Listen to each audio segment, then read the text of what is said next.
we're signing the 8.3 billion. I asked for 2.5, and I got 8.3, and I'll take it.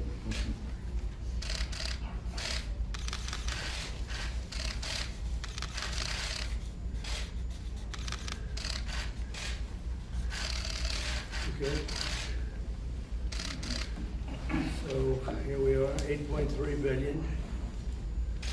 We're doing very well, but it's an unforeseen problem. What a problem.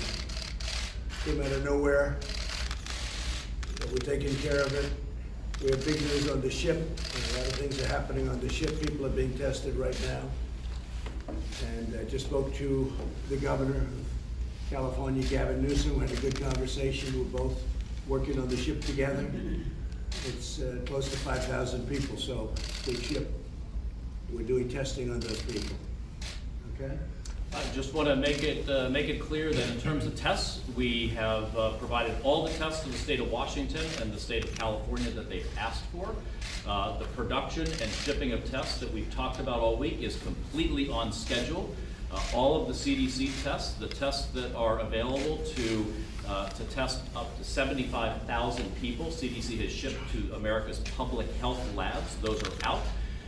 Then IDT, the private contractor working with CDC to ship to the private sector and hospitals, has already shipped enough tests for 700,000 tests, and the remaining lots are arriving at CDC this morning for quality control and should get out as we forecast this weekend.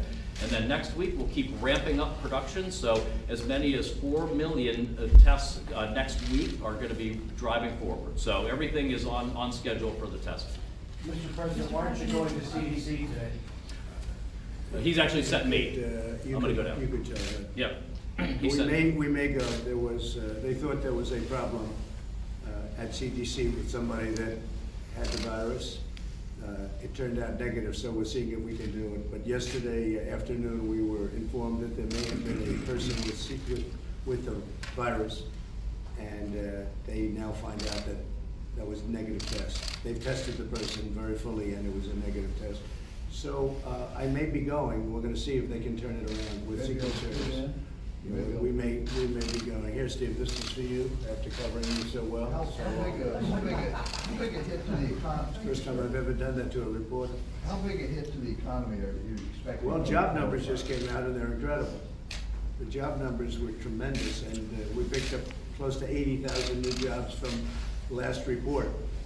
And if you add that up, it's over 350,000 jobs.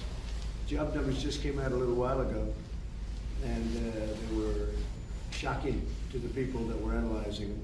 Do you expect more gyrations in the stock market? I think, a lot of people are staying here, and they're gonna be doing their business here, they're gonna be traveling here, and they'll be going to resorts here, and, we have a great place. It's where, so foreign people come, but we're gonna have Americans staying home instead of going and spending their money in other countries, and maybe that's one of the reasons the job numbers are so good. We've had a lot of travel inside the USA. Do you think that Congress or your administration needs to take more action to diminish the risk of recession? Well, all we can do is do what we do. I mean, we're getting a lot of business from people staying, in other words, which I've always liked anyway, you've known that for a long time.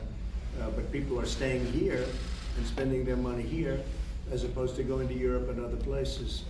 Now that'll change when this goes away, and hopefully that'll be sooner rather than later. But people were, I would say virtually everybody, you saw the job numbers, I guess, people were shocked because you had another 80 or whatever it is, a lot of numbers from last month where they upgraded. So the job numbers were at a level that nobody thought possible. They were really incredible. No stimulus needed? I don't know. I mean, we're going to see whether or not the Fed wants to stimulate. In my opinion, they should, because Europe is and China is and everybody is but us. We have a Fed that is not exactly proactive. I'm being very nice when I say that. No fiscal stimulus. I think what happens is the Fed should cut and the Fed should stimulate. And they should do that because other countries are doing it, and it puts us at a competitive disadvantage, and we have the most prime. We are considered by far the most prime, and it's our dollar that everybody uses. The Fed should stimulate, and they should cut. And why should Germany have an advantage over us with interest rates? So Germany just announced that they're stimulating and they're cutting. Asia is, all over Asia they are. China is tremendously. And we're really not. And we pay higher interest, we have a higher rate, and it's ridiculous, frankly. We should have the lowest rate by far, and instead we pay more than other countries. Other countries are paying 0 and less than 0, you know very well. And we're paying interest, which is a very conservative approach, but it's not a good approach because we're also competing against other countries, whether we like it or not. Even our friends we're competing against. Any concern that the virus is more widespread than originally thought because of the lack of testing? Is that any reason why you're not going to Atlanta today? No. They had one person who was potentially infected. And speaking of that, I'd like to go, so you guys are trying to work that out. I was going to Tennessee first, in any event, and then I was stopping in Atlanta, then going down to Florida for meetings. I think that they're trying to work it out that I do go. No, I hadn't heard that. I heard one person, and because of the one person, at a high level, because of the one person, they didn't want me going. But I would prefer going, and now that the test came out negative, we're gonna try and go. How do you keep people from panicking? I don't think they're panicking. I don't think people are panicking. I said last night, we did an interview on Fox last night, a town hall. I think it was very good, and I said, calm, you have to be calm. It'll go away.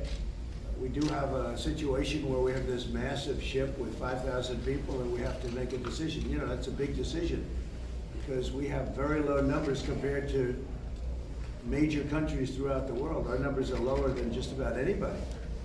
And in terms of deaths, I don't know what the count is today. Is it 11 people? And in terms of cases, it's very, very few. When you look at other countries, it's a very tiny fraction because we've been very strong at the borders. But then you have a ship with a lot of Americans on it. It's got 5,000 people on it. It's a massive ship, and you know they want to come in. So we have to make a decision. We're working with the governor of California.